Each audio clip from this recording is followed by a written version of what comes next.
Where you from? Man, I'm from down in the valley.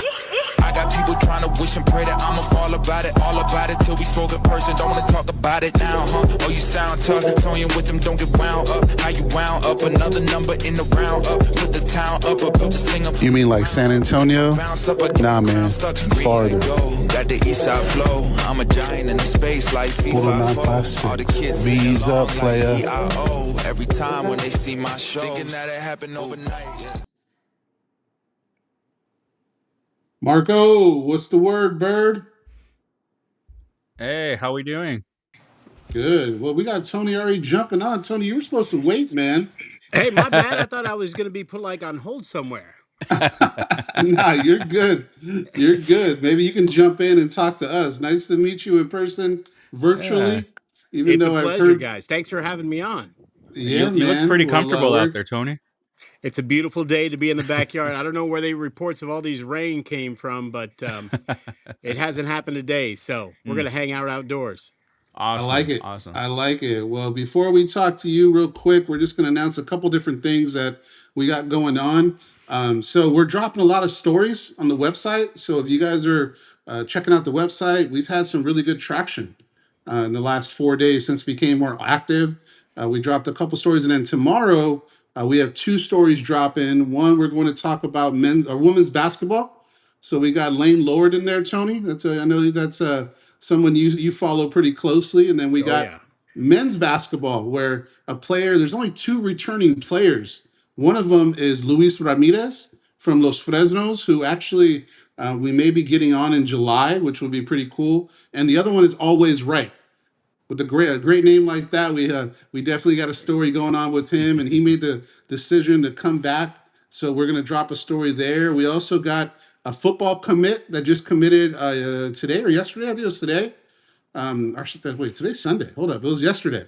Yesterday, he committed yesterday. Offensive lineman from San Antonio Johnson, big boy, following up on the Trench Dogs. So really excited about that. So we dropped the article. So if you guys wanted to tune in to the website, please go check that out and do that. But let's get to the star of the show, Tony. Yeah. Tony, the voice of the 956, man. I know a little bit of the story, but I'm interested to hear more of it. But before we get into the story, as you can tell, I'm a food guy. Yeah. I like food, right? So I'm going to ask you a question.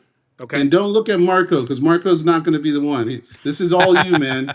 I want to know, if I put tacos, if I put burritos, and I put barbecue in front of you, which one you choosing and why?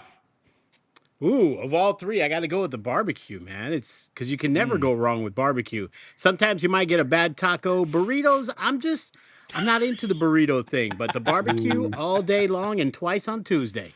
I love it. All right. I love it. Where's your favorite barbecue spot? I love Willie B's. Willie They got one in B's. Edinburgh and they got one in Alamo. Love those spots. I haven't been there Okay. yet. I think somebody else told us about that, right, Marco? I think so. Yeah, I think somebody else Willie mentioned B's. I went to Reina's for the first time recently, and I thought it was good. That's delicious as well. But if I gotta have one, if I'm on death row and I get that one last meal to choose, it's gonna be the fajita baked potato from Willie's. Yeah, the loaded spud, man. Yes. Straight to the love handle. I love it. I love it, man. I love it. How about tacos? What's your favorite taco spot? You know, you can't go wrong with Taco P. It's tried, it's true. Yep. They're everywhere, so you know you're gonna get that same consistency. If I feel like living on the edge, we'll go out to mile 5 north of Mission, and we'll hit the Taco Row right there. Got it. Mile okay. 5. Hold on. Mile Jot that 5. down. I'm getting all the Taco nuggets Row. right now, man. So mile Taco 5 Row. of Mission. What's that? Tell me about that. Taco Row. Is that just multiple spots? Multiple spots, and they're all great. They're all home style. So you've got those that'll, they're going to dip the tortilla in the grease and still serve it to you a little bit greasy. You got those that'll just do the crispy tacos. You got those that'll do the soft shell. It's just, you name the style that you're looking for, and they got it for you there. Plus, they're going to throw in the baked potato with the sauteed onions and all the beans. So it's a delicious meal right there on mile 5 in Mission. See, Marco, man, this guy, Tony's telling me the good stuff, man. I went to your house today. You got me Wingstop, which was good. Don't get me wrong. Wingstop was great. But I was looking for some tacos or something, Marco. So I'm going to stop leaning on you. I'm going to start texting Tony to tell me where to go in I'll the tell you valley what, and I was see. digging around the freezer today. Apparently, I've run out of my stash of meat that I've got frozen in there. So I got Mm. to Oh. reload some stuff now for the week. What's your favorite? Do you have a good meat market? Where do you go?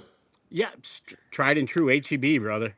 That's the main one. Yeah, the meat market there. You name the fajita, the way that they've got that prepackaged. Whether you want it, mi estilo, or you want to get something just a little more casual, they got it for you there. They got the chicken, they got the breast, they got the thighs. It's all set up and ready to go. Yeah, I've been All going to right. Aguilar's in Harlingen because Yeah. I live towards Brownsville and Rancho Viejo, so that's Okay. the closest Oh, Aguilar's, and they got that sorry, spicy I'm in fajita. Rancho Viejo. Oh, hold on. It's Olmito technically on the postal code. Okay, I got you now. I'm gonna say Olmito, but it's called Rancho Nuevo, whatever. And I don't even play golf, man. I've been living by golf courses like the last 15 years in California when I moved here, and I don't play. So yeah, Ah, Aguilar's to me is the best one I've had. Other HEB is the go-to. My wife's there actually right now. So Aguilar has Mm. this spicy fajita, man, yep. that is hot. You can see the peppers in it. So I go with that one. So I like Aguilar's, and we got to hit them up, Marco. We're fans Yeah, already. We got to see if they can sponsor the I show know. because maybe we get $1 off of some carne or something, man. We They got to got try to some hook it up. delicious prepared burgers. They're pre-dipped Mm. and everything, ready to go. That's another one that you can't go wrong with. Yeah. See, Okay. now you're making me hungry. I got When we do leftovers team from building Marco's at the house. office, I make sure to pick those up and we'll grill those for my guys. So Nice. I we're like good. Nice. it. I like. Well, let's go back, man. I know a little bit of the story, but obviously, where are you from, Tony? I mean, some people that don't know your story. Are you from the Valley? Did you move to the Valley? Did you go to high school here? Talk to me about your early years and kind of where that led to you. Where did you go to college? Take Man, us we through that moved to the journey. Valley from Somerville, New Jersey in 1977. Mm. Oh And, wow. and we Okay. landed in the big metropolis of Alamo, Texas. We thought it was McAllen, but it turned out to be Alamo. So I'm a graduate of PSJ High School back when there was only one, class of 1990. All right. And then from there, I went to UTPA. I did 2 semesters at UTPA before I realized that school was not for me. Mm. And Really? by that point, I jumped into the workforce. I worked at UPS for a while before a career in radio started. I had a Mm-hmm. 20-year run in Valley Radio. And then when I got out, I was working for the folks at L&F Distributors, running their Yeah. STARS scholarship program. Okay. And I did STARS for 5 years, and then I decided, you know what, it's time for me to move on again. So I actually tried working full time with the local hockey team, the Killer Bees, Mm-hmm. Yeah. and we tried doing some sales with them, and it didn't take off as well as we wanted. But an opportunity came up at the university to do corporate sales and fundraising. And Mm. I was asked to come aboard there, and was actually part of the team that saw the plan coming up for football. Okay. And I was there when we had coach, and we had the gentleman Young that was there with us, I believe. Was that his name? I don't even remember the names anymore. It's been such a long time. Yeah, I But remember we that did name. the initial plan to put everything together, and unfortunately, I saw that get shelved and left the university, and I went to go work for Hidalgo County Precinct 4, where I'm at now, Mm-hmm. and was very excited when I saw the plan come off the shelf for football. And they said, we're going to make a run at it. And we've had tremendous success, not only for football, but the entire athletic department since then. Yes. Let's go back because Marco actually mentioned this to me. I moved to California in 8th grade, and I Okay. was gone. And we were talking about you before I even asked you to come on, and he talked about your radio career, Yeah. right? So Yes. let's go because Marco was telling me you were Yeah. How So did that go, Marco? You probably can ask better questions on that than I can because you said you used to listen. yeah. So I mean, Tony, you were the voice of my childhood, man. I used to listen to you on the radio. Tony Forina's here.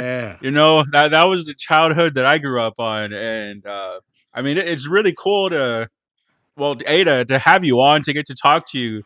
But I mean, when you started at UTPA or starting doing announcing, like I Yeah. remember I showed up one day and I was like, I know that voice. I know that voice. Who is that? But yeah, so So I guess how did you get started in like announcing for UTPA for getting into that? So I was 19 years old and I was a freshman on campus. Mm-hmm. And I Ooh. was finding a place to just rest from a busy day of studying. And I made my way to the field house, not knowing anything about it. I just kind of went there to hang out. And the marketing guy at the time, a gentleman by the name of Mr. Duff, came over Mm-hmm. and he looked at me and he said, "You're that kid." And I was like, "Sure, I'm that kid. What are you talking about?" And I had announced little league baseball tournaments for pony baseball. Oh, And, okay. I had to fight my way in there. My brother was a tournament director in the big city of Alamo. And I told him, I said, "Look, I want to do this." And he was like, "Absolutely not. You're not going to do this. We got you there just to stand by."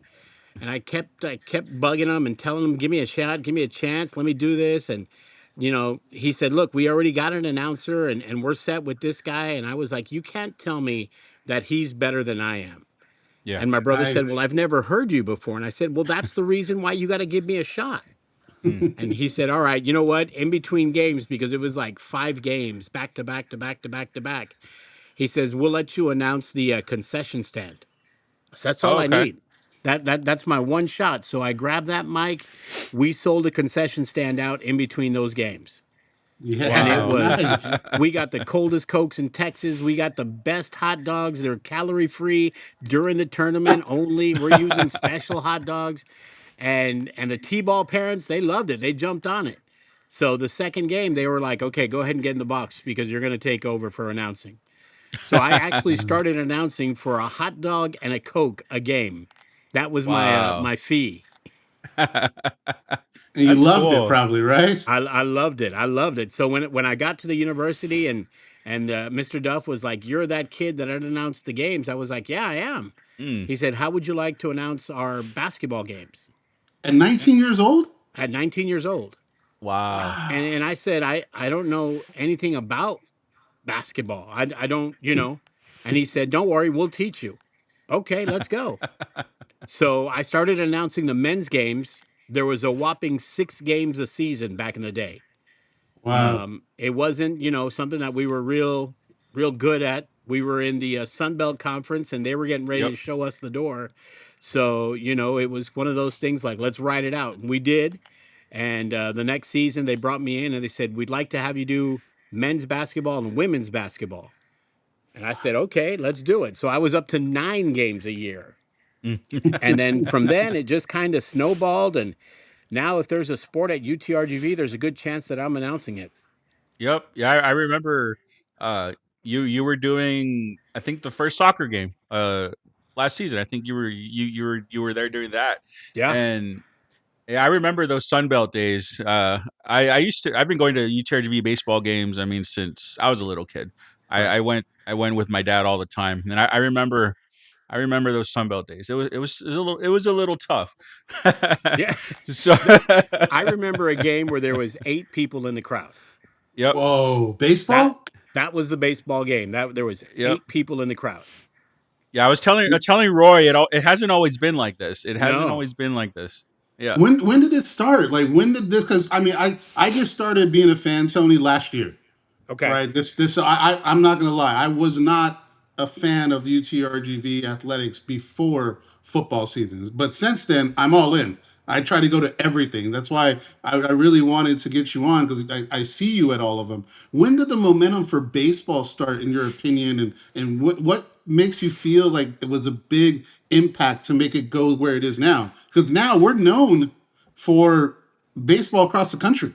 People look Yes. at us like, hey, that is a team that's doing it right. When did that start? When Coach Mantrana was here, we were still the Bronx at the time, Mm-hmm. not having a world of success, but we kept building the program, and Yeah. slowly but surely, people were coming in. Coach Mantrana left us, unfortunately. He passed away not too many years ago, and Coach Matlock came in. Mm. And there was some pretty good success early on. I think the tipping point was when UT made their trip to Edinburgh, Oh, yeah. and we had the Yep. Longhorns there. And it Mm-hmm. was, well, you know what? Let me take that back. The first time Texas Tech came to play, It was a Oh day yeah. game. It was a like 2 o'clock start, and we had Texas Tech, and we had never seen that many red shirts at our Mm. own place. And you were just kind of like, well, wait, we're supposed to be wearing the orange today because it's a UTRGV game. I didn't know there was that many Texas Tech fans that were here in the Valley, Oh Yeah. and yeah. we gave them a great run. Then I think a couple weeks later we had Mississippi State come in, Mhm. and they had a Valley product that was helping him on the coaching staff, Okay. and a lot of his family came in. So that was pretty cool, and it was good to see him because I remember announcing him when he was playing Little League Baseball. Uh, Oh, Whoa. that's Jake, cool. Jake, man, his last name slips my mind, but it's not a common last name. And Crazy. and we had a great time with him, and he was very gracious when they came down. That game got called early because of the fog. But I think Mm. that set the tone. And since then, we've had some great series that just they come into town, and we've been able to build off of that. So a lot of people that are just jumping on, Roy, like you are, saying, "Hey, I came in during football season." We've Hmm. had a lot of those that said, "I came in because of baseball season." And Right. Yeah. baseball opened that door and introduced them to them. The success we had in baseball rolled over to volleyball. Oh Oh yeah. yeah. And Huge. volleyball, they brought in Tech, and Tech came to town, and they played a tournament with us, and we've started building up the volleyball program so much. And then we win the championship, and it's great to win it on your own home court. And it was a great time then, and more people have been jumping on the bandwagon since. So Yep. obviously, when football launched last year, Yeah. it was $25 to reserve your season ticket. Well, Yep. how many people do you know that says, "Well, I bought 15 season tickets with my $25, and they Yeah. would Yeah. 25 times 15, that's a pretty good amount of money, and people were Mhm. dropping it. And then when Yep. it came time to actually commit, they were kind of like, "Well, I'm going to go back from 15. I'm going to drop down to 4." And those season tickets, and that led to a sell off, and the great momentum to have a sold out Robert and Janet Vacker Stadium. Every single game last year was incredible. And people knock it because they're like, "Hey, listen, you're selling out 7,500 seats." It doesn't matter how many seats we're Yeah. selling. If you look across the league and you look across the different teams that we play against, Yep. some of them aren't even doing half that, and they're Mhm. No. established programs. Oh So yeah. for us, it shows that there's been a hunger for D1 football down here. Yes. Now, go ahead, Marco. Sorry. Yeah, no, so I was gonna say, I mean, so you've been involved in UTPA, UTRGV for, I mean, most of your life now. Yeah. I mean, so being so connected with the university, I mean, what's kept you around the valley, around Valley sports, around the university? What's kept you here, coming from New Jersey? The family. My Mm. mom still Mhm. lives in Alamo. When I was 18 years old, I was ready to get out. I was Yeah. I was ready to bolt. I was going to go, and I kept telling my parents I'm going to go away to school, and they said, "Well, first thing we want is give us 2 years and just clear out your basics here at the university. Mm. And after 2 years, wherever you want to go, we'll take care of it." Yeah. And Wow. that's great insight because my parents knew what they had. They were like, "Yeah, this kid who skated by high school, he's not going to tough it out while he's at the university." So when I told them after my second semester, I said, "Hey, listen, I know that you guys are big on education. My mom's from Cuba, my dad's from Mm. Italian. We're Yeah. first generation, so when it came to that point, they really emphasized school, but they knew what they had, and they were like, as long as you can find a job and support yourself, we bought you a car. You need to be able to pick up your car payments and pay for that through whatever job you get, and then we can move forward." So I had to make sure that when I found a job, it was something that would allow me to pay off my note on my 1990 Chrysler LeBaron of $256.10 a month. That's a big Wow. payment. That That's a is, Yeah. big payment for back man, then. that was 1990. Yeah, that's a huge payment. Shoot, 250 now is a cheap payment, but man, back in 1990, that must have been pretty crazy, especially so young to have to Yeah. take that responsibility. And like you said earlier, you've been here for so long and you've seen so many moments. Before we get into the football stuff, from 19 until the last, I would say, 2 years, since you're only 21, I know. But the history of it, what are some of the big moments that you've had that you remember? Maybe one or two of them that maybe the fans don't remember, or you can kind of give us of the UTRGV, UTPA that were like, wow, this is special.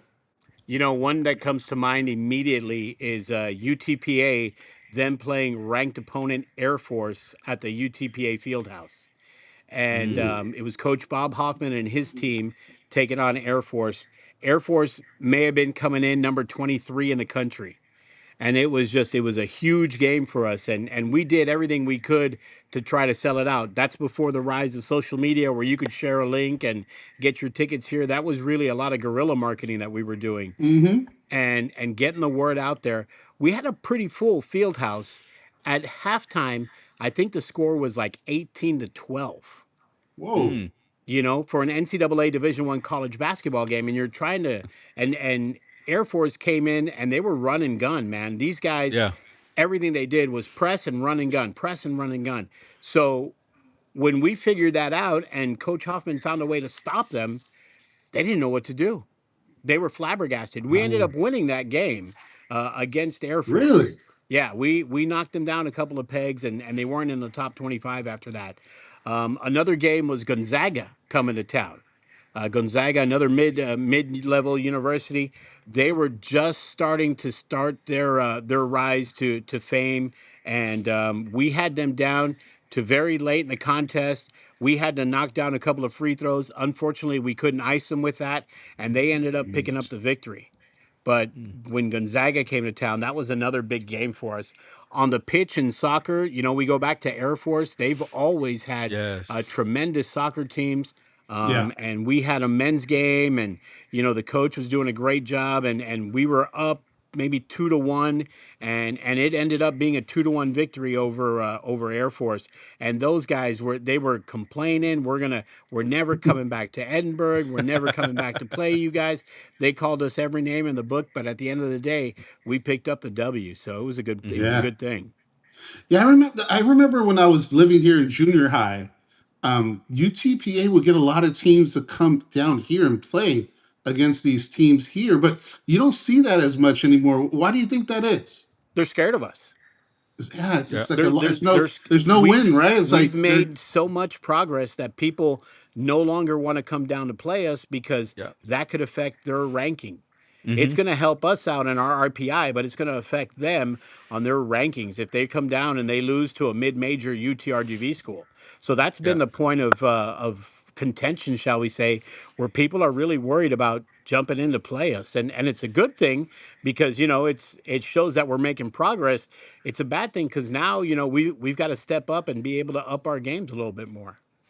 Yeah, I was telling Roy, I think earlier this season, like because of that, I mean Texas is not going to come down for baseball again.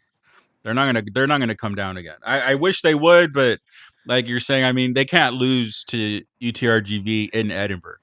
Well, and the thing is, they lost to UTRGV in Austin. Yeah, they So did. that affects them more than it affected us and more than it helped us. Mm, So Yep. I actually would not be surprised to see the Longhorns come back down here. Obviously, they got mm. revenge this year when they took Yeah. care of us, Oh but man, I would remember not be that? surprised, and I'm not putting anything out there. I don't know anything that, Yeah. nobody's giving me any inside info, but I won't be surprised when UT comes back. I mean, we've seen those games where the Lady Longhorns come down to play Yeah. our Vaqueros in basketball. They've done it twice already. We've seen baseball do it. So it all depends on the coaches and how well they can sell it. And Hmm. and I wouldn't be surprised to see a UT come down and play us. And let's not forget, during the Coach Al Ogletree days when we were playing at Jody Ramsey, we always had A&M come down. Yeah.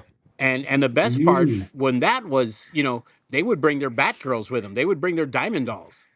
And for everybody down here, you weren't going to see Yeah. the baseball team. You were going to go see the Diamond Dolls and Wow. these ladies that they bring in. So it's always been a different hook to get these teams in. But I think nowadays a lot of schools they look at UTRGV and then they look Hmm. at their own program and say, "Is this a team that we can defeat?" And a Yeah. lot of it is, I will say that 60% of it is the teams that we have on the field, on the court, in the pitch, whatever it is. But the other 40% are the fans that will come Yes. out and be very vocal and be very supportive of the team and do their best to represent Edinburgh and the Rio Grande Valley.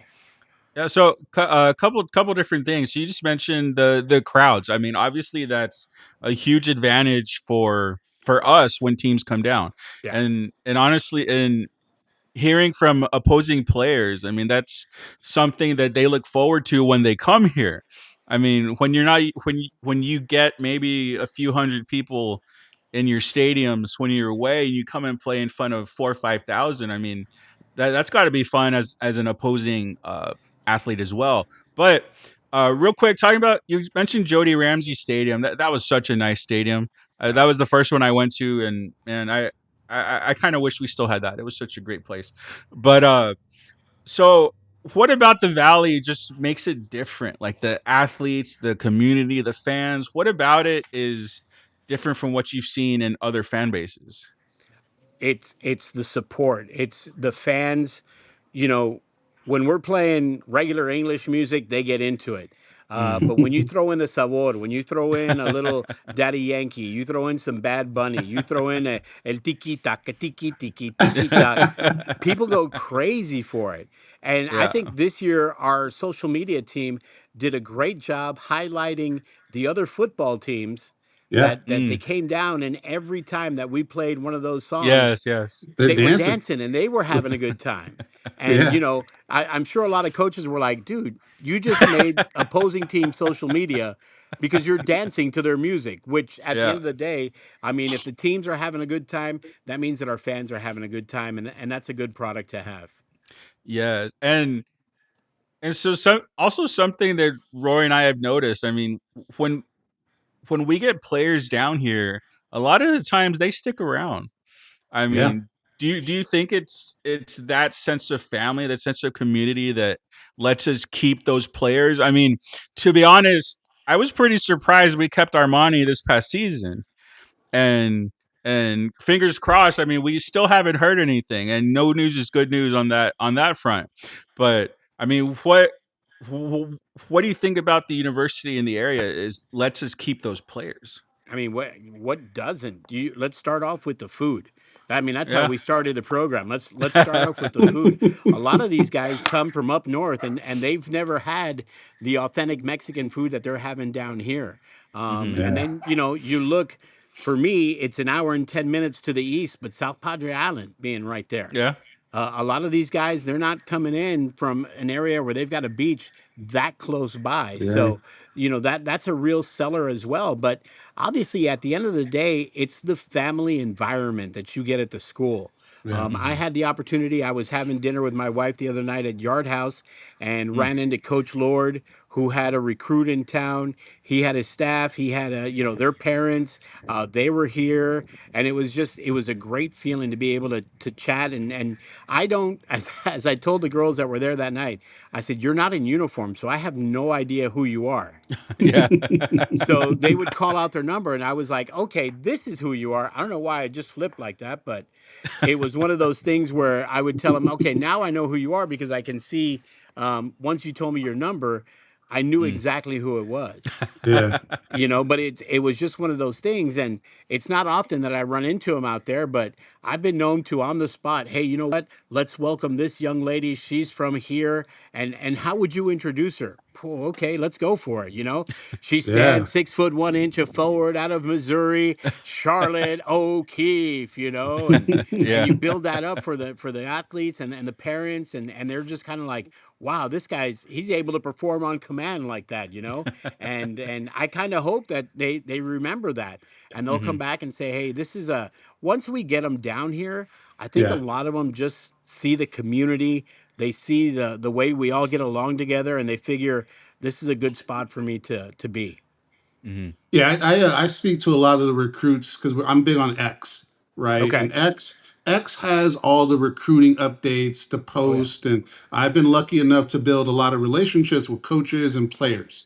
So they tell me when they're coming to visit before I even know, and they reach out to me, and they're always talking about how it was and how just the same thing you're talking about, the family, the small town. It's a college town.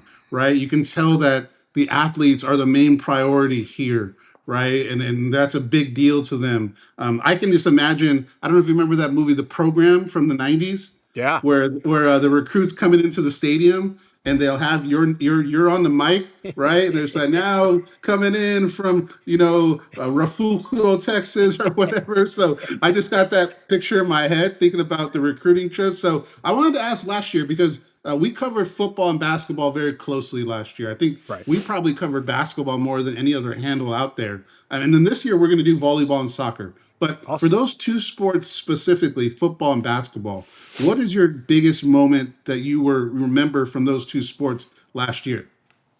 Football, it's obviously kickoff, the first one. Yeah. Hmm. You know, everybody saw the duck swim across the pond, but you didn't see the legs kicking underneath. So Yeah, it's crazy. there was so many for me.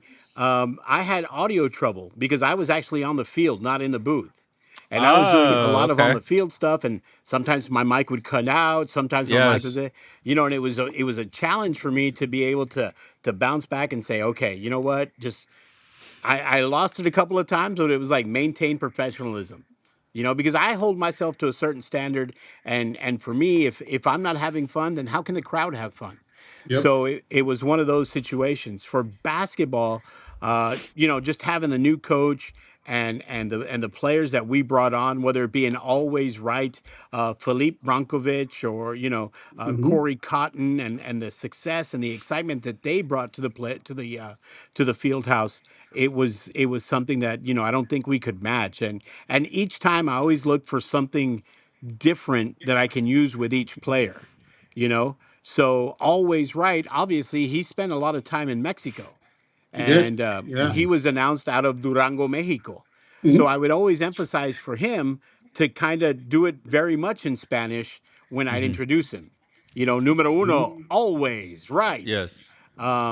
For Corey Cotton being from Miami, he Yep. was Mr. 305 to the 956, number 4, Corey Cotton. There are things that you kind of put out there so that people will remember that, and it's a lot of psychology that goes into it. Some of the guys, they just hey, just call my name, put me out there. And there are other guys that appreciate the buildup, and we go from there. So volleyball is fun because a lot of our players are Brazilian, and Yes. that's where you really get to emphasize some of the names that you get. You're just like, Coach, are you kidding me? Are you want me to announce this name?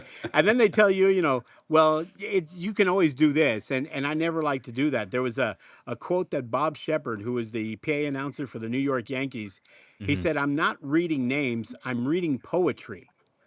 and Ah, and I kind of share that same focus and mentality. And when Bob Shepard passed away, they brought in a new PA guy, but the captain, Derek Jeter, Yeah. kept his recording. So every time Jeter went up to bat, it was always, now batting for your Yankees, number 2, Derek Jeter. Yep. And that's how it rolled out. So it's he was one of the guys that I looked up to, and you don't hear that very often, where like now I find myself going to the games at a different venue, and I won't pay attention to the game. I'll pay attention to the PA guy. yeah. And I'm like, man, I could top this guy, or I should be doing this gig here, and that type of mentality. So I'm always looking for a new idea to lift or to be able to use at our place. Yeah, I think there's a lot of excitement, and I think you're part of it. And this year was, like I said, the first year where I was going to games, and I identified you very quickly as part of the whole environment. So Hmm. kudos to you, man, for somebody like me that had never been to a UTRGV game. I was in, and you're part of it. So coming up this year, obviously, me and Marco, I even got Marco, bought season tickets to basketball, right? And Nice. so that's going to be fun for him to have that. And I know he didn't have that before. What excites you about the new basketball coach? I know BC to me has been doing a great job, and brought in this team is going to be insane. I'm a basketball guy more than a Right. football guy. They just have length and athletic ability. What excites you about this basketball team and the direction they're going? You know what? Seeing the two guys that we got to stay, and seeing what Coach Chambers is going to build around him. I started back in 1990, so I go back 36 years with the program. Coach Cahill Fennell was the one coach that left on his own accord. Yeah, it's crazy. Everybody else was shown the door. Everybody else was told, listen, we're not going to re-up your contract. But Coach Fennell was the one guy that said, I'm leaving and I'm going to this program. And Western Michigan, they picked up a hell of a coach, and they've got half of a great team and half of a great staff that are with them. And, the rest of the season is looking, it's exciting because we don't know what to expect. But we know the success that Coach Chambers brings in. We know that his pedigree and being at what was it, 11 of the last 13 NCAA tournaments and representing like that, it's always something to build upon, and seeing the players that are coming in, and who do we get, and these are guys that we follow them on Twitter, and I've managed to pick up a lot of them on X because I talk about the programs, and I'm always Yeah. wishing luck to the the different coaches. For me, it's always great when one of them decides to follow me. I'm like, bro, I'm just the PA guy, but let's have fun while you're here. You know what I mean? Yep. Yeah, those are fun. Go ahead, Marco. So Roy was mentioning how, I mean, now that he started going to games, I mean, he noticed just how much of the environment you are, how much you bring to the environment of the athletic, of all our athletic teams. So I've always wanted to know this. So when I first started going to games, we only did who. There was no cares. So at what point did we switch to the who cares? Because again, when I was little, it was just who. There was no second part to that. You How didn't did we tell switch? me about this, Marco. I thought it always was who cares. It was who first? Yeah. It started out just who, but I would never announce the player the second time. And then in the way of Bob Shepard, I would, say, okay, I'd come back and announce just the last name the second time. And then the folks that started the who would jump in with the cares. So it's Nice. that's Jerry the Whistler and Roy Yep. that are down the third base line. Those guys that have been there since long before I got there. They're players. Jerry's been a supporter for quite a long time, and those guys, they, for me, it's what can I do to get in with the crowd, and what can I do to have the crowd come in with me. So when Yeah. they say who, I repeat the last name, and then they do the cares. And we've had coaches and athletic directors fire off emails, call athletic directors, call university presidents, and when they come back and they say, well, why does your PA announcer always do that? And I said, well, all the announcers announce the last name twice, just in case you missed it on the starting lineup. So I love it. that's always been my glory. Yeah. So I mean, yeah. Like, did you talk to Jerry about that, about adding the second part, or was it just something that you added on? Just added on the fly. Oh, okay. A lot of times Okay. you'll find that it was Chase and I, as athletic director Chase Conk, he sees every script that gets printed. And he kind of, I guess he goes through and says, yes, let's keep this. Or, I Okay. have a great team that I work with. And Sarah Hernandez there as my game operations director. Obviously, Chase Conk, the vice president athletic director, that really does just let me be me. And a lot of times, Chase will come in and I'll be like, hang on, I got to make a real quick announcement. And then, hey, kids, we appreciate your support, but please hang on to your balls and don't let them go onto the field. And, they just kind of sit back and they're like, what are you saying? And it's like, what? They're losing their baseballs. So we're just reminding them to hang on to their balls, and that has got a lot of people, you'll get the chuckles in the crowd, and it's the straight face that we play after that makes it a success. How about the ball four, Marco? Has that always been around? Because I love it. Is that because you've been to the games for years? Ball four was something new that was started in the last 2 seasons. Yeah. Oh, okay. And I think they picked it up from A&M, where they start counting the balls. After the pitcher throws this first ball 4, then it's ball 5, then ball 6, and you keep going. So that's always a great thing to see. Yeah, if there's any Aggies fans out there, it's the one good thing that came from your university. See, I forgot Marco's not a big Aggies guy. So it's the one good thing. He's not happy about the Aggie fans. So any Aggie fans out there, please message Marco and talk smack, because he is not a fan at all. I like to hear from you. You know what I like this past year basketball? The handshakes after wins, where they went around the stadium. Yeah, Is that new? Because I loved it. that was You know, new. I don't know if that's new, but is that something new? That is something new, and that started after a pretty big conference victory 2 seasons ago.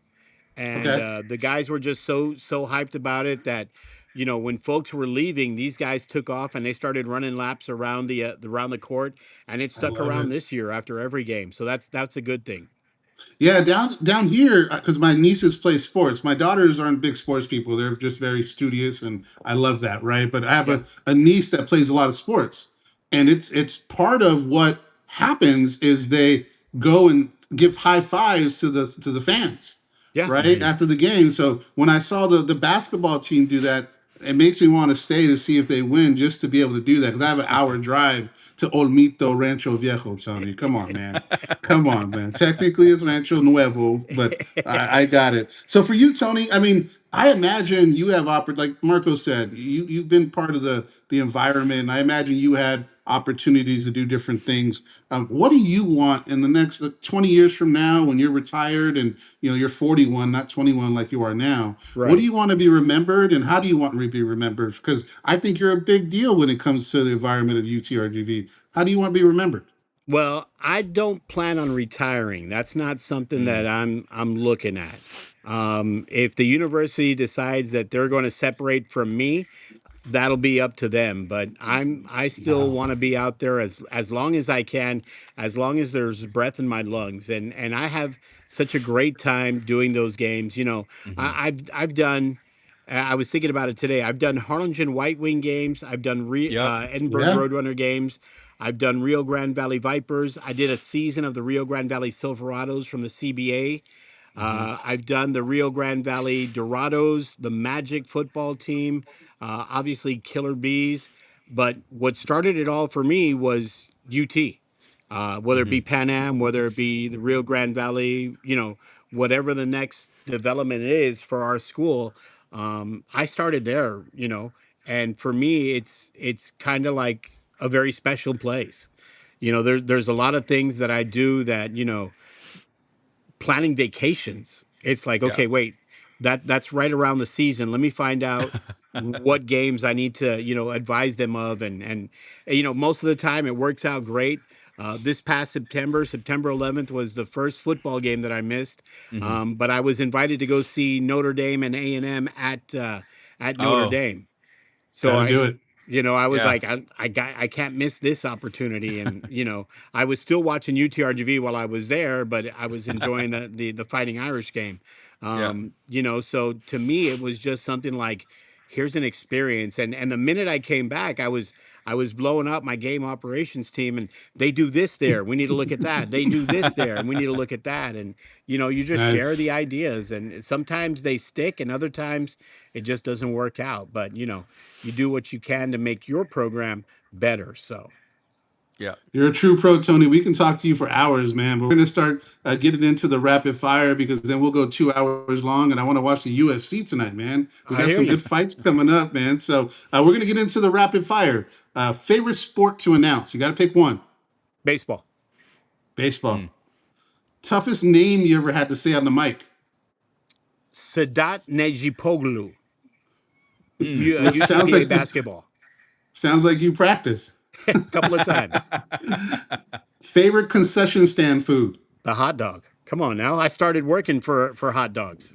The sugar-free hot dog, right? Is that what it's called? That's the one. No calories during this weekend. One word to describe 956 sports fans.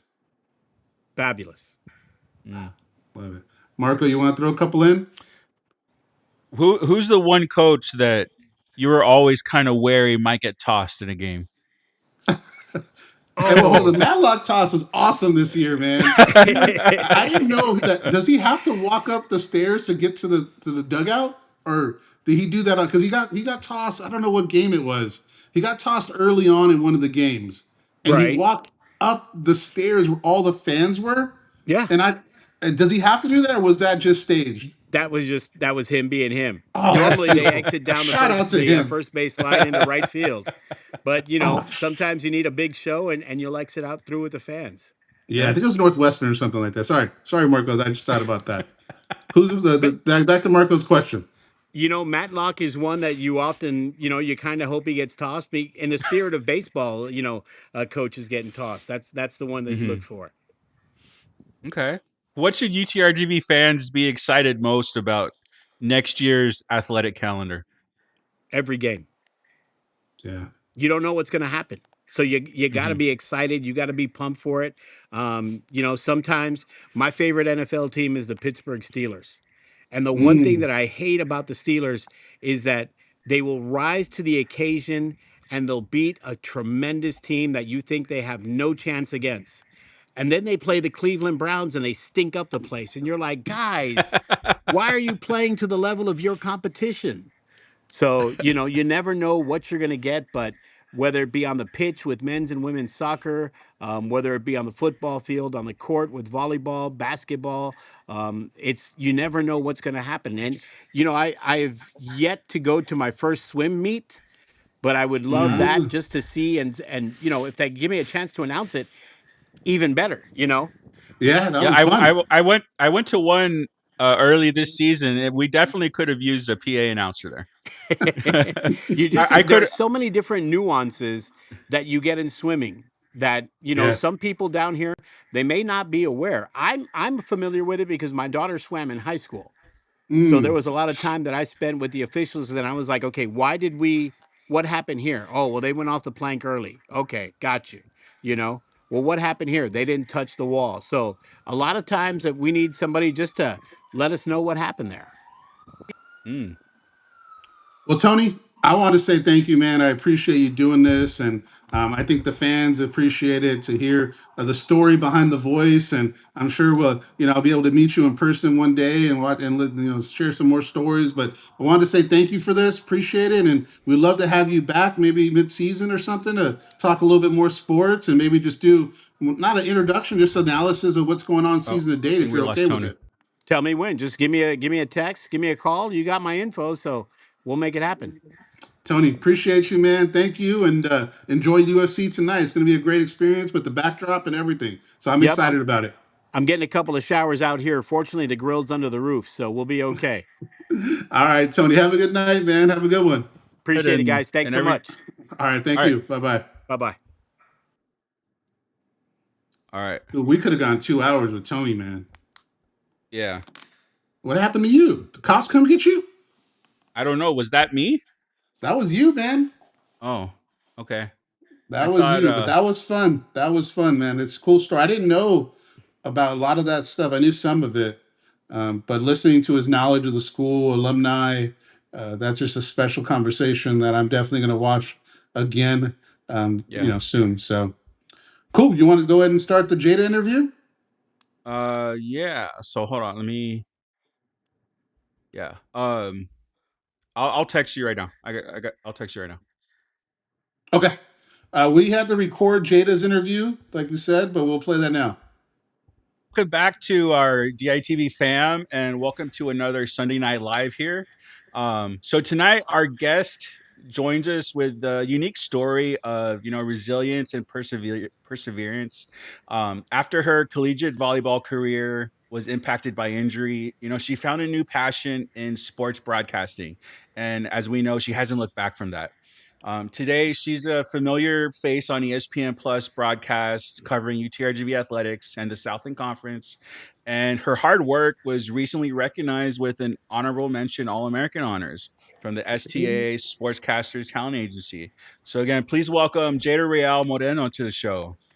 Yay! Hey. Hey guys, I appreciate you. And I didn't know about the honorable mention All-American part, so I really appreciate that. You've been off social media, so you didn't get to see that. We've been reposting it, talking all about you. Well, those results came out like 2 weeks ago, but because I didn't make first, second, or third team, I gave up. I was like, there's no way, like, I'm over this. Because I thought I deserved that, but that's another story. But Your first team in our hearts, Jaeda. Your first team. Well, yeah.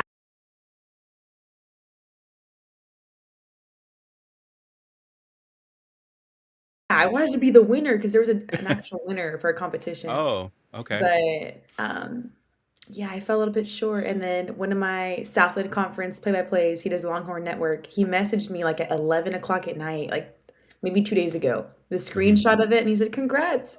It's like, "What is this?" I'm an All-American after all, so yay! Thank you guys. Yeah, I Absolutely. mean that's a huge honor to be named an All-American in anything. I mean, that's huge. So again, big congratulations. Thank you. And so Jada, a lot of people know you from ESPN Plus broadcast, UTRGV athletics, the Southland Conference. But if I had met like 15-year-old Jada, what would she have told me that she wanted to be when she grew up? Well, when I was 15, I was in theater, I was Mm, in Ooh. all the UIL clubs. So I've always been speaking and a communicator.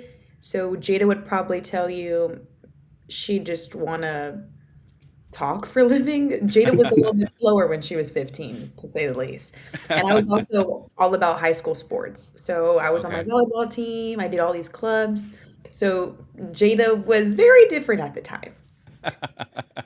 Very cool. So was like sports or broadcasting even on your radar at that point? Did you know that was something that could be a career? No, I honestly wasn't even watching ESPN games at all. I would watch like NFL with my dad. I'd watch the Cowboys and stuff. Mhm. But that was the only pro games I would watch. I watched no college ball at all. So my own life revolved around my own volleyball team and then the Okay. Cowboys. That was it. There was nothing else. So, no, I never thought about even going into broadcasting. I didn't start thinking about it until I tore my ACL Mm, and I was on the bench and I wanted to talk to my teammates after the games, like, what's going on? Like, what happened? And why did you make that choice? And I realized, like, okay, this is kind of a job-ish. It could be something. So then I went to my D3 college admin and asked if I could do something. We don't have the resources. And then my knee situation brought me home. So then I sought out UTRGV athletics. They brought me on, and the rest is history. So no, I didn't know that this is what I was going to do. all We right. got to give a shout out to where you're from, right? What city or what town in the valley are you from, and what college was that? I want to hear. I want to hear what it is because there's a lot of small schools, but I want to see which one that you went to. So I'm based in Westlaco, born and raised in Westlaco. I Go went Panthers. to Shreveport, Louisiana to play at Centenary College, Okay. roughly 9.5 hour drive. So imagine making that drive like 4 times Mhm. a year, or yeah, half a semester really. A lot of driving, but it was worth it. No regrets, and I wouldn't be where I am. So shout out torn ACL in both meniscus. It helped me after all. Who needs an ACL to Yeah. broadcast and be a media person? We don't need them. I probably got one torn right now. Who knows? Ooh, maybe get that checked out though. I do. I do. I'm limping around. My wife's like, go to the doctor. I was like, no, I don't want to go to the doctor. Typical knucklehead that doesn't go to the doctor. Well, you had a chance to experience, obviously, as an athlete, right? You played at a high level and played volleyball throughout your childhood. And now, as a broadcaster, what taught you more about life and what have you taken away from both of those? Well, in sports, there's so much unpredictability. Whether it's injuries, whether it's a coach moves, gets a new job, you can never really be solid with where you're at. So I've learned that when approaching my job, but then also it translating to my regular life. I'm a lot better when it comes to things randomly coming up that I didn't anticipate because now I know how to go about it better and I'm less caught off guard. I get less anxious. My anxiety is completely different now. Mhm. And I think I've been a lot more disciplined with following through with communication, with storylines, doing things to the end, which I would argue it also happens with my day to day life. I'll start cleaning the bathroom and then I'll stop after I do the mirror and the sink. And then the next day I'll do the toilet and I'll sweep and mop. It's like, no, Jada, you got to do it all together because that's the sequence you need to do to get the best results and the best urgency. So same thing with storytelling, like just a lot of small nuances in the job that have actually been very disciplined in my regular life. So I've learned a lot about myself too and how I can improve. Is there anything that you wish you would have done better earlier to prepare you? For my job? Either, yeah, job or just life. Because I mean, being an athlete, I was an athlete when I was young, and I was a college athlete also.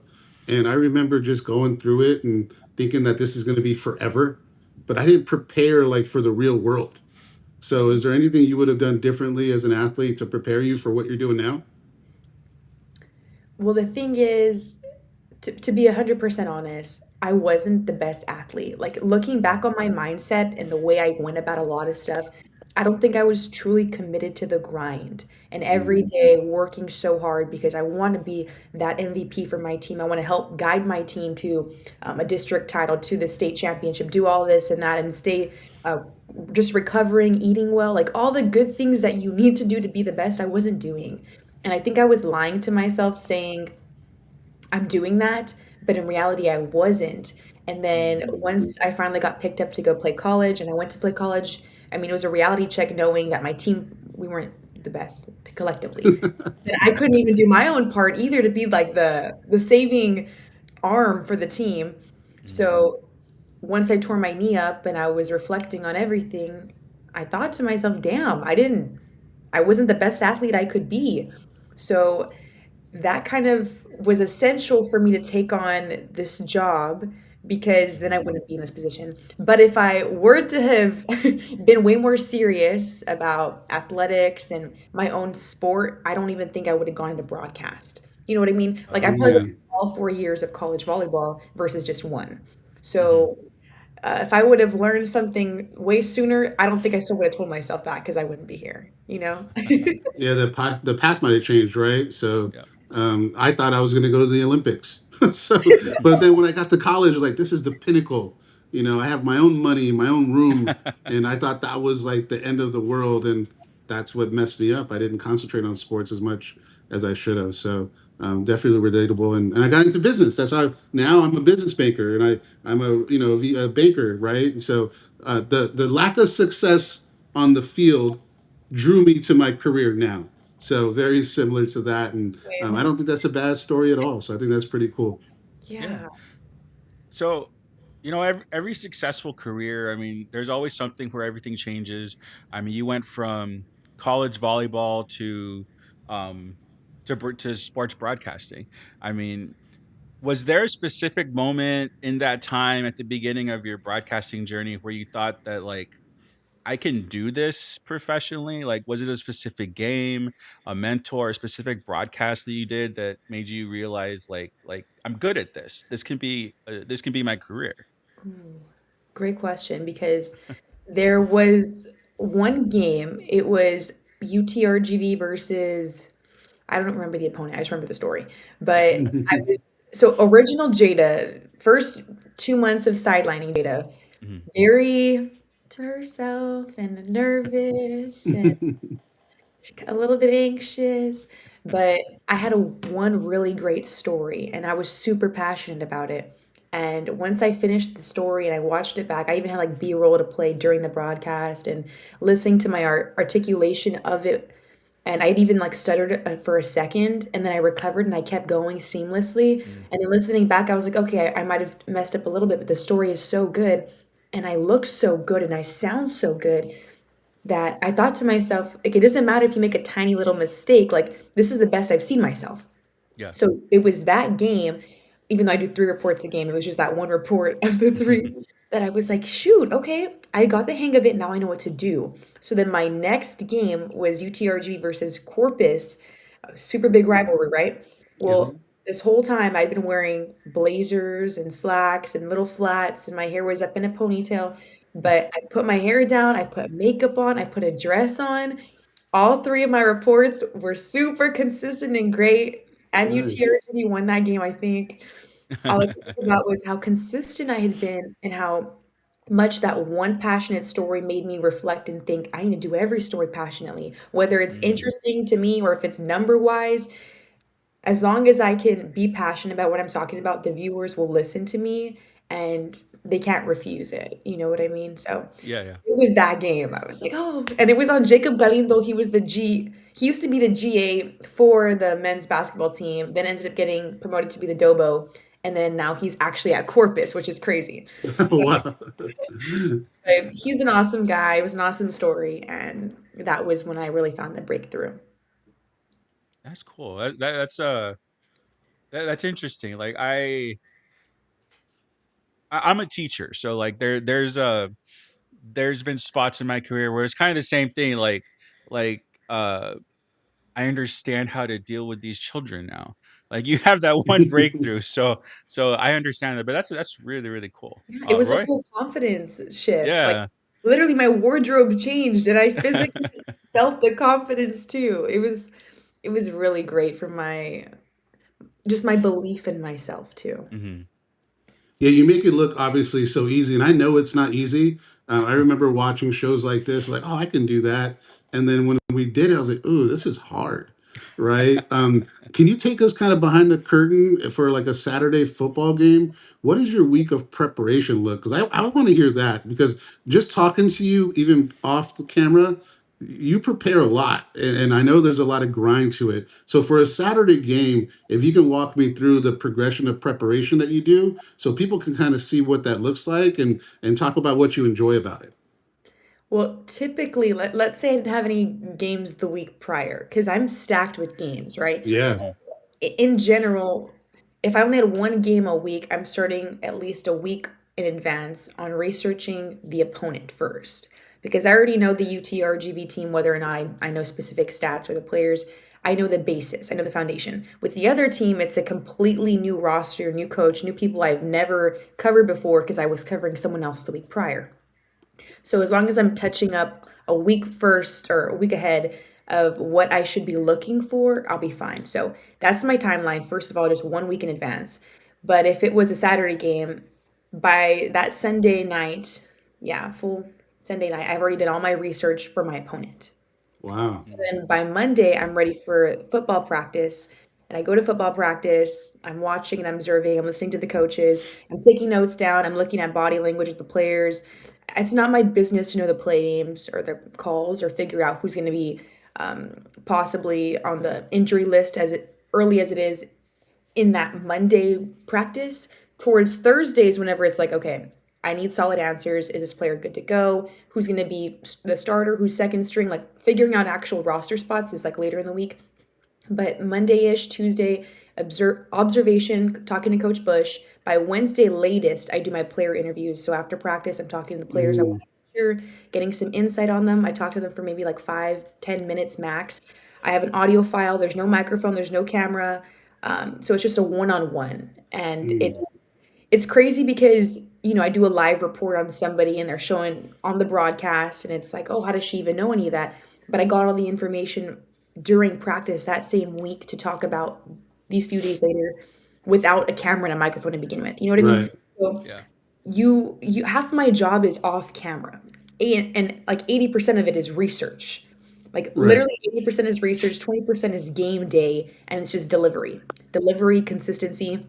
But sorry, that was like all over the place. But to No, you're answer good. This is great. the game day prep is going to practice, researching the teams, talking to the players and the coaches, formatting my stories, choosing the best storylines that I actually want to debut on air on camera, but then still Mhm. having all my other stories as backups in case um, Marcus Hurd is going crazy. It's like, oh, guess what? Last week he had 20 pounds of ground beef, maybe unhealthy for you, but he said it has fueled his fire because a quick liner or two to enhance the storyline. Like he's doing Yeah. why really quickly. Let me drop in. Hey, throw this to me real quick. So Yeah. having those extra Mm. tidbits is just as important. So I'm not talking to just one or two players at practice, but it's knowing what's going on with everyone, and it's 100+ roster. So you can imagine Lot. what's how crazy my head gets sometimes. But it's usually that same pattern for every game, for every team, for basketball as well, volleyball. Yeah. So it's a Yeah, lot. So I look forward to your stories, and the story to me is more than the sport. So mhm. when they kick it to you and you say, "Oh, this player ate 20 pounds of ground beef to make him better," and you're able to connect it, right? And then you either show like a soundbite. To me, that's some of the best content that I see as a fan. And I know you work hard at it, and when you're able to connect the dots naturally, it's awesome. So kudos to you, and I really enjoy that and am a fan of that. What's the best story you uncovered from year one at UTRGV? Because you did a lot of them. Okay, that's the thing. Year one was 2023 for me, and I wasn't even sidelining for UTRGV.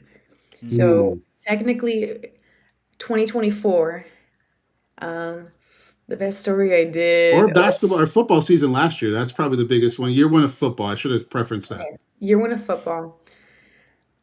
I did a really great one on Frank Medina, Oh but man. after post evaluation, way too long, way too wordy, and I should have been way more direct with it. So that's the thing. You have to be reevaluating yourself. What could I Yeah. do better? Mhm. So it was a great story. That was probably my best one. But if I want to choose one that better capsulates, I guess, what I prefer, which is simple, direct, straightforward. Listeners don't have to second guess what I'm hearing. You know what I mean? Like tight and concise. It would be the one I did on Nathaniel Wallace Dilling. And that's because Mhm. I was rushing. I talked about him playing the violin Yep. to his nerves and stuff. And we had our B-roll, but because I went a little bit too long, the play already started. So that's the thing too. Mm. Oh. I don't have a monitor in front of me to show when the plays are going on or starting behind me because I'm facing the camera the opposite direction. But in like the Yeah. big leagues, you're gonna have a monitor so you know what's Yeah. going on. But in that instance, it's like I should have stopped talking a lot sooner because now I'm taken away from the game. So it's like I Mm. would be in and out, and which is something I'm still learning, but it really varies on every sport. But Yeah. that's the Okay. question. It's Nathaniel Wallace Dilling's violin. Such a cool Yeah. story he has. I met his mom and was able to do a Mother's Day thing for them, and he's a cool story, and she's a passionate person. So yeah, that's fun. And I like how I love how a perfectionist you are, right? Because even though like me, I was like, that was a great story. What are you talking about? You're like, oh no, but I should have done this and I should have done that. So I respect the hustle and I respect the professionalism. Go ahead, Well, Marco. that's Hmm. the thing though, like you have if you want to be the best, if you want to get Yeah. better, you need to look Yes. over your work. Like not just for Yes. this specifically, but when I do like have other students shadow me, I'm trying to reiterate that to them too. Like I know it's hard sometimes and awkward. It's like you know you messed up in that report, but you have to go back and listen to it so Yeah. you can take away some positives and the negatives and then reapply them. So like the Hmm. Frank story was a minute long for a football game. Jada, what are you doing? A minute long for football? That's acceptable for baseball, maybe Mm. for basketball, but for football, it should be no more than 30 seconds max, Mm. Ah. at least in my opinion. Yeah. And then I watch the pros and stuff. You never hear them talk for a minute either. Half the time you're like, what are they even talking about now? Like 45 minutes in, they're barely listening. What happened? Like, who are you even talking about? You know what I mean? Yeah. So Yeah. clear, concise, tight is the new Jada story format I'm going with. Okay. Very cool. Yeah. Uh, I never thought about it like that. Like I know. I mean, we know that sports are slower, faster, but I never thought about how the sideline reporters need to think about that and what they're Yeah. doing. Yeah, that's really cool. That's really cool. You have to be Um, now. You have to be. yeah. So so Roy's a girl dad. I don't have any kids, but I mean, women being able to succeed in sports is a huge thing. I mean, so instead of talking about just Jada being a woman in sports, I want to ask you about like leadership. So you're becoming someone that young girls in the valley, like especially girls that like sports, that would like to be in a role like you're doing. So I guess when did you realize that people were starting to kind of view you as a role model? Well, after one of the basketball games this past year, like recently, it's probably January, so like 5 months ago, I had just finished covering a doubleheader. So I'm already Mhm. exhausted. I've had a long week of prepping, and the game ends, and this high school student comes up to me with her dad, and she's telling me, wow, like I saw you walking around, like, you know what you're doing? Like, how did you get into this? Because I want to do what you're doing. Mhm. Oh, cool. And it was actually in person, yeah. Like I'm used to sometimes like people DMing me like, "Oh, you're really good," but that's as far as it goes. They don't Right. ask like, "How do I do this?" Oh. So I told them, "Oh, I'm still a student, and this is my major. I started a few years ago, but this could help you." And Mhm. then they're freaking out saying, "We didn't know you were a student. You don't look like a student. You don't act like you're a student." Like, wow, like what high school should we go to? We just moved into the Valley. My daughter's going to Mercedes right now. Where should she go? Like, where did you go? So I'm like, damn, I don't know about Westlake. I don't know. Westlake doesn't even have an AV club. But go somewhere where there's an AV club, first of all. But we ended up recommending PSJ Bears.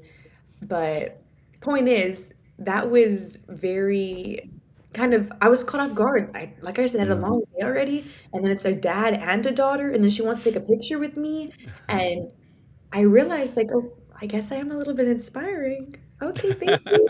And then slowly from there, that was like the main one. Then I started getting DMs on Instagram when I started posting the Southland tournament, when I started posting my baseball reels. And that's the thing too. I usually use my work account as my portfolio, but I only like videos and stories I do. I don't post anything like personal, like engaging, like, hey guys, hope you're having great, like nothing like that. It's just straight business. So once I kind of tweaked that a little bit to include some more pictures and behind the scenes stuff, that's when I started getting more DMs like, hey, like, I really like what you're doing. Can you help me out? What's your major? I'm going to Colorado State. What do I do? Or how do I get into this? So I was like, shoot. So I would say this past year, I discovered I'm a role model. Yeah. Great. But now I'm absolutely. Like, let you down, girl. I got you, but I don't want to let you down. Yeah. So, I mean, I guess discovering that this year, I mean, does that responsibility like ever cross your mind? Like I need to put my best foot forward even more now, make sure I can be a good role model. Honestly, no, nothing has changed because I know I'm a great person. I know I have good intentions. I'm full of integrity. I know I work hard at everything I do. So if anything, I'm just more excited to share my stories and talk to people and inspire people. I'm still the real same Jaeda, but it's just knowing like, okay, I got support, this much more support behind me, and it feels great. Okay. And is there a message that you would like to give to young girls that might be interested in doing this? Ooh. It's going to be hard at first. Yeah. It's going to be hard, but don't let that stop you. Don't let that stop you. I did maybe like 8 games, and I hated it. And it wasn't fun. It wasn't fun because I was so in my head. And that's the thing too. You can be so prepared, but then the speakers are super loud or you're next to them. Or there's somebody passing by you who's waving at you, trying to get your attention while you're mid-report. Or the band is playing and then they stop abruptly. And now everyone can hear you talking all of a sudden because you couldn't hear anything, even yourself, because of how loud it is. The ball comes flying at you. There's so many external factors. It's hard to anticipate everything when you're barely beginning. Yeah. So don't let that discourage you. But that's why I didn't like it for first 8 times, because there was so much going on and I couldn't focus on my reports. And I also felt like I was memorizing my stories, which also girls don't do. If you want to get into this, don't memorize, trust your instincts, be prepared, and just have bullet points. That's all you got to do. Just follow the bullet points and let everything else happen around you, but stay so focused. But yeah, it's been a journey. I didn't like it at first. You might not either, but don't let that stop you. No, I like that a lot. And I think, people are noticing you, Jaeda. Like when we were at the game, I took my 2 daughters and they saw you with the microphone. They said, Papa, or they called me Dad and said, what does she do? And I said, oh, she's the sideline reporter. Let's watch her. And we weren't being creepy. It's my daughters and I were like, watch what she's doing. And you went to run and get Coach Cahill. And I was like, watch, she's going to interview him and she has to be there. And it's just as cool to see because I tell them, be confident.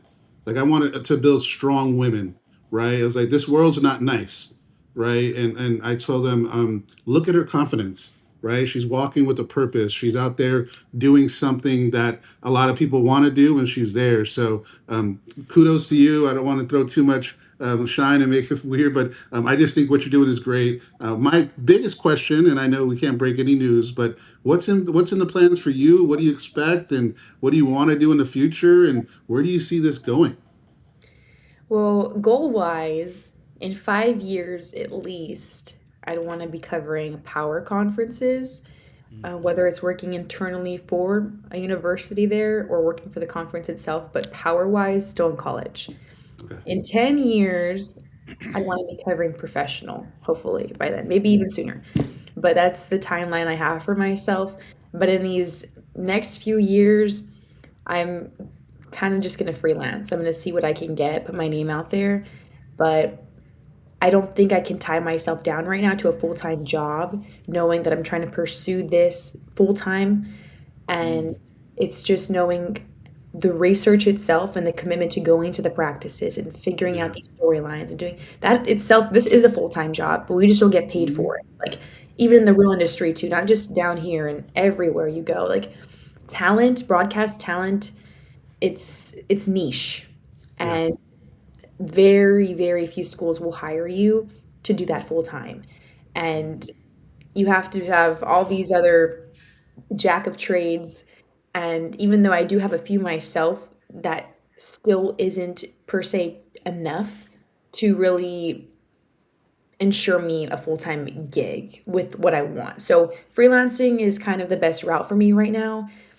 It's not financially the best, stability-wise, but I'm gonna have to sacrifice. And when I make it big and when I'm recognized with how much I deserve and everything, it's gonna be worth it. And that's what I'm striving for. So I'm gonna keep working hard every day, being the best version I can be, inspiring others, but most importantly, sharing the stories that people don't know, because that's the best part of sports.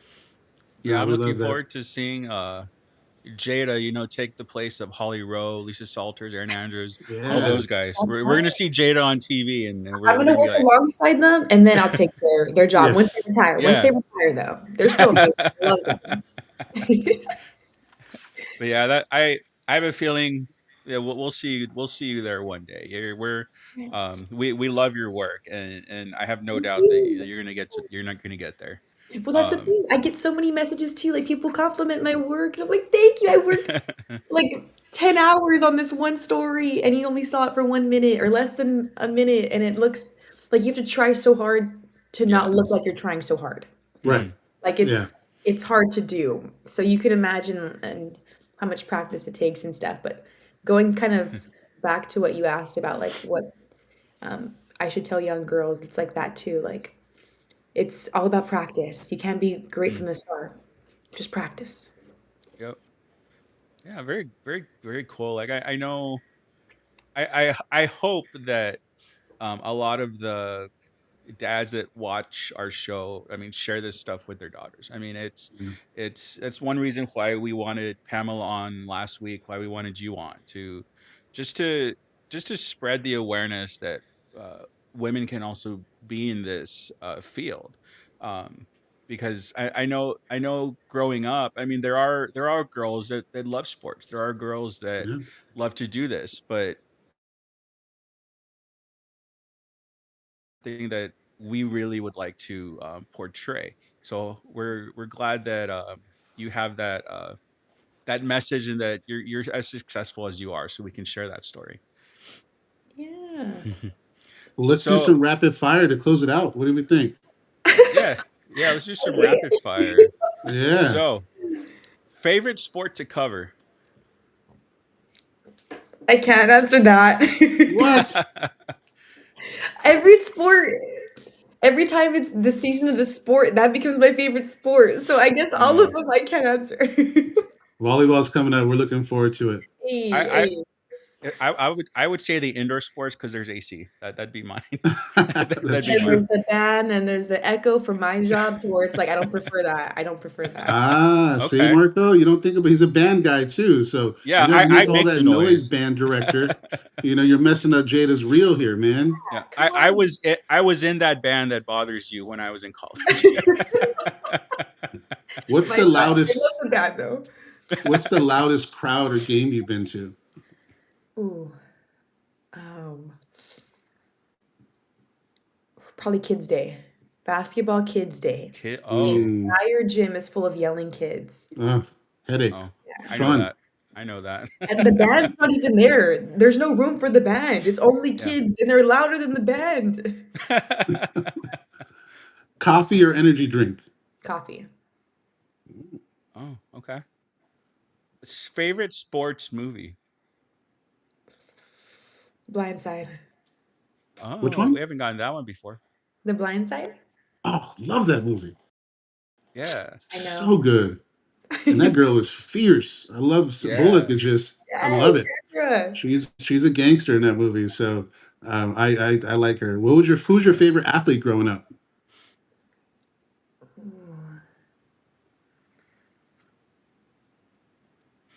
Probably Tony Romo, which is weird because he's a guy. But Antonio. Okay, Tony Romo. He's I great. know, He's great on weird, right? CBS. That's I Yeah, mean, all he. I watched. True, yeah. I mean, growing up in the Valley, you're gonna watch the Cowboys, yeah. all day. Favorite ESPN personality? Ooh, Ashley Ashamadi. Oh, okay. And last one, broadcast booth or the sideline? Sideline. Sideline. Sideline. Once you go back, or no, once you dip your toes in it, you can't go back. There's no Oh, going. No, okay. Mm-mm. can't do it. Can't do it. Well, I want to let Marco finish it off. But Jada, thank you so much for this. And I really have a lot of notes down and be able to hear your story. And we try to go a little bit different than just your background. We want to see kind of the day of Jada Real. And I think you did that. And I think it was great to hear. And we definitely will be fans, whether you're here or off, right? Or off. I saw you at the Southland Baseball Championship doing some coverage. So I know there's some expansion there. So we'll be looking out for any announcements. But I'll pass it back to Marco to finish off the show. Thank you, Roy. Yes. So Jada, again, like Roy said, thank you so much for coming on. I know that you are just a busy person. So taking the time to do this is something that we really appreciate. And I know that one day I'll see you on Sundays for NFL coverage, and I'm gonna be telling everybody that I talked to her. I'm gonna be telling everybody I And girl, talked to take her. a vacation. What do you mean we're friends now? Nah, we're good. Take a vacation, girl. You deserve it. So hopefully you're able to take some time off and get a little time off there. But you're gonna be busy. So thank you for joining us. We appreciate it. We'll stay on and talk a little bit, but I want to say thanks everybody for joining. Another great guest that we have, and a Valley girl, right? Yep. So a Valley girl 956 through and through, and we're gonna be able to watch her ascension, and we'll be able to kind of be on her tail and follow her as much as we can. Thanks, Jada. Yep. Thank you, guys. I thought I was gonna be solo, Marco. Had me a big old face on there by myself. Well, I made That it was back. great. Made it back just in time. Yeah, that was a good interview. Man, I don't know. We keep on topping ourselves with these interviews of the people that are coming on.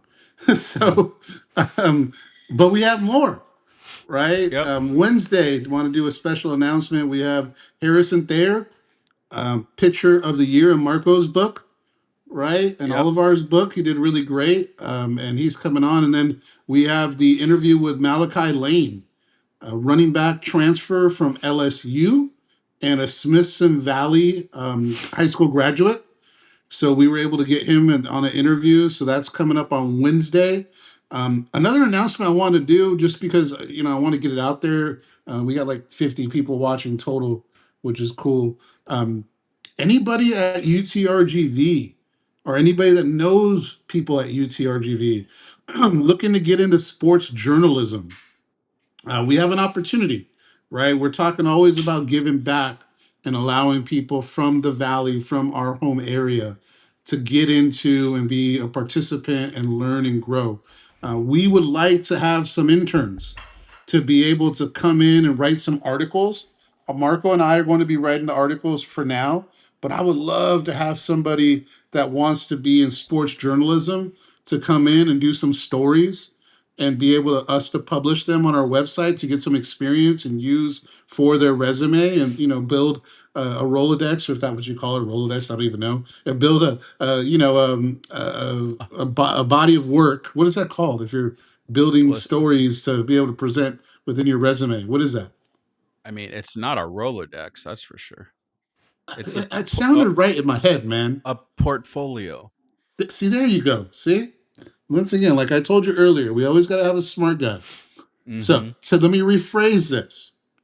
We would like to have an intern that would come on and build their portfolio of articles, and we can publish them on our website. So we would love to have that. We also have room for photographers and videographers, right? So if anybody's out there that wants to be a photographer, sports journal photography, and is good at these video edits that the kids are doing. I'm not very good at it. So we use CapCut and we use as much as we can to do it. And then we have some other shorts that we like to do. We want to give somebody some experience to do that. They can put it on the resume. We have a business. This is what it is. And we want to pay it forward, and get people from UTRGV, students, or high schoolers. Shoot, if you're up and coming sports journalist in high school, and that's what you want to do, and you're from the Valley, hit us up. So great experience to do it. Great experience to go through what we're doing and building this thing. Our hope is that after this year, we look back and we're like, whoa, what a difference between when we started and when we ended, because we're building this the right way and we're going to do this the right way. What are your thoughts on that, Marco? No, I mean, somebody that is wanting to do this, I mean, they're going to do a much better job than we are. I mean, I'm not a writer, I'm not a video editor, I'm doing my best. But again, yeah, we would like to have somebody on that is much better at this than we are. We know where we lack, and that's one of the areas. Yeah, so if We gotta anybody's have a job. We interested, have to do something, though, Marco. We're good. So we'll be doing this. Hopefully, we'll both get better at this. yeah, I mean, we'll still be doing articles, but you'll be able to tell that the other ones are better. You'll be able to tell Yeah, the other ones are better. that's 100% right. Yeah, and we can't say anything yet, but like just change the topic a little bit. We have something really, really cool that will hopefully be coming in July. So We do. when Yeah, I don't we want to know, say yet, no, we but can't. But I do want to put a little tease out there.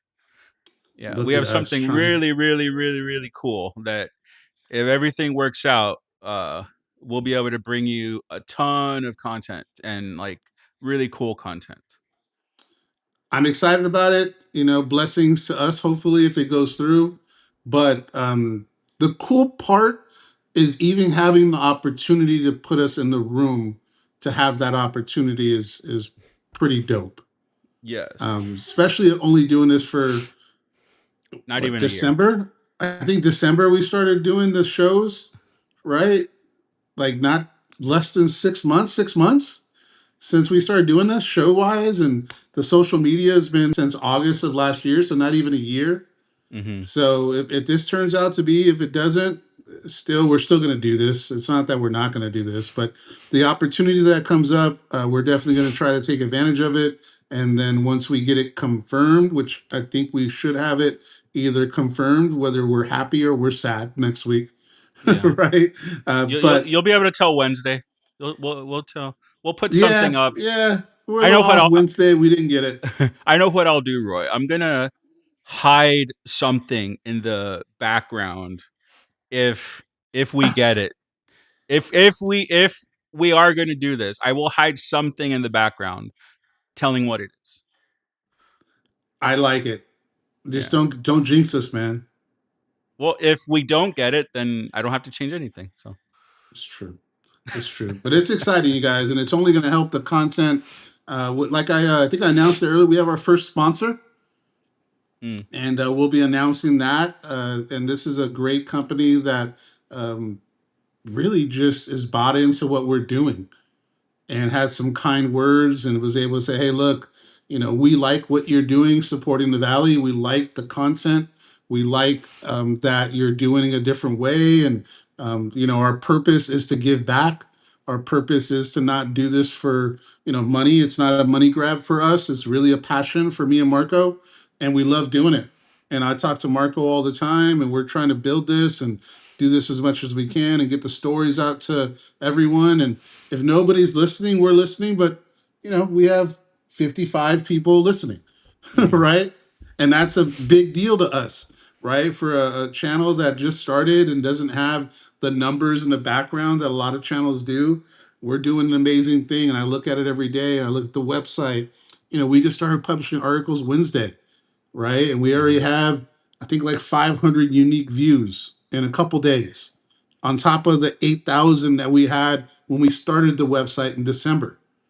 So We're still looking for different sponsors, and if there's any sponsors out there that want to jump on board, I think it's a great opportunity, and I think it's going to be something to where we can talk about your business and try to get you some more business. I would love to have some local sponsors and local companies. So if you guys know some local companies in the valley that want a little bit of push in branding and marketing, send them our way. We want to do as much as we can, and we'll support that company 100%. If it's food, I love to eat there, obviously, right? But any service, if you're a mechanic, if you're a photographer, if you're a real estate agent, if your product is a service related thing and you just want to get out there, I just looked at gaming places, right? I looked at party rental places, like anybody that really has a niche and they maybe want to boost up their awareness. We have a pretty good platform for that to happen. So I want to endorse that and be able to let people know that it is available. Yeah, Any final and thoughts, Marco? yeah, so just thinking back on like the interviews we've had recently, like Mm-hmm. Pamela, Tony, um, Jaeda, it's interesting to see how well interviews flow and how easy they seem when there's somebody that talks for a living. Yeah. Like they tell such a good story and they're so enthralling to listen to. Like it just makes it a lot more fun, or it's been really fun to just kind of sit back and kind of let them tell their stories and just see everything. Like I've noticed that the last few interviews we've had. Yeah, and even the high school commits from UTRGV baseball, Oh yeah, like those have those been real kids were good too. good, Yeah. right? Like they were confident. Ortiz, Mhm. Matt, Ian, and the Sherryland kids, Edgar, Chapa, Yep. like these kids are impressive. They can do our job, right? Mhm. So I think the value one in practice for these athletes, right? Yeah. That's another thing too. These athletes, hopefully they're all conference the next Armani's, or hopefully Malachi Lane comes in and he does well. And the interviews that we Mhm. had previously got West, DJ Shaw, Elijah, Spencer, Aiden, all these guys and girls, right? We have the girls come on that we're looking. We're trying to get more in July, and we Yeah. have some open dates. So volleyball, we want to get some volleyball players in here. We want to get some soccer players. We want to spread love to all the different sports. And Yeah. I have some articles coming out this week about volleyball. I have an article coming out about soccer, right? So we're Mhm. gonna give some love out there to all the sports, and we're not, like I say in the post, I'm not trying to beat the drum too much, but we're not an in season show. We're a year round show, right? And Mhm. we're gonna support and we're gonna do this from day one to day 364. We're always in So season. Always in yeah, we're all season. in. We're all in. So we're looking to grow Um, this. And the high school football thing too, man. We haven't even touched on that. We got a couple announcements. We got the guest on the 24th where we'll announce who it is that week. And that's coming up too, where he's gonna be our major high school kind of segment where we'll do top 10. And I don't want to give out too much, but we're gonna do the high school players. I want to get some of these high school teams on here talking about the game of the week. I want to do some cool mhm. stuff. Coaches, I want to do everything we can to when you guys are tuning in Wednesday nights at 8 o'clock. And this was a different one because we did this one at 6 o'clock. I'm sorry, Marco.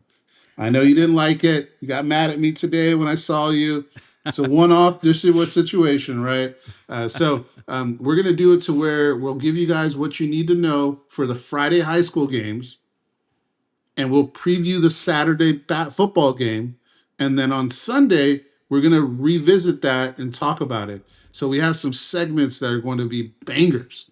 We got Mhm. some guests that are going to be bangers on a weekly basis.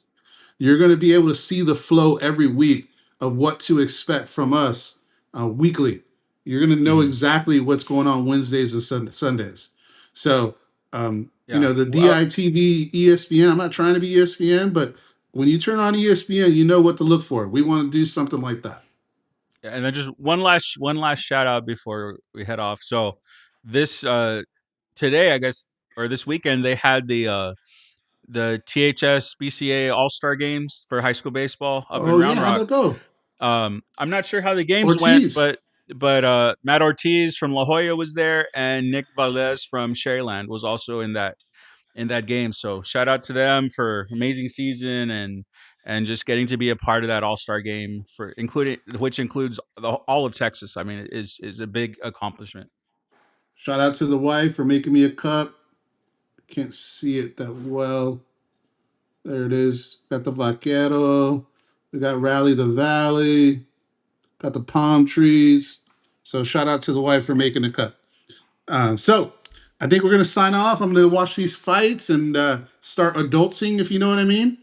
And we're gonna be back Wednesday with Harrison Thayer, UTRGV pitcher, and Malachi Lane, running back transfer from LSU. So please tell a friend, tell whoever you can. Wednesday nights at 8:00, Sunday nights at 8:00. Sorry, Marco. 8:00 Sundays. Yeah, Sundays. Yeah. Yeah, I know. Today was 6, and I know you're not happy about it. Oh, okay. I already forgot what time it is. So. Well, it's time to get going. So thanks, everybody, signing off. Appreciate you guys going on. And once again, man, the longer we go, the more people we get watching. I don't know what that says. I think it just I think just more people see that we're on, and they click it. So that's good. Or you can say people start liking us because they start getting to know us a little bit more. I mean, that's cool too. Maybe not. All right, we'll see you. I'll talk to you later. I'll text you after. All right. Peace. All right.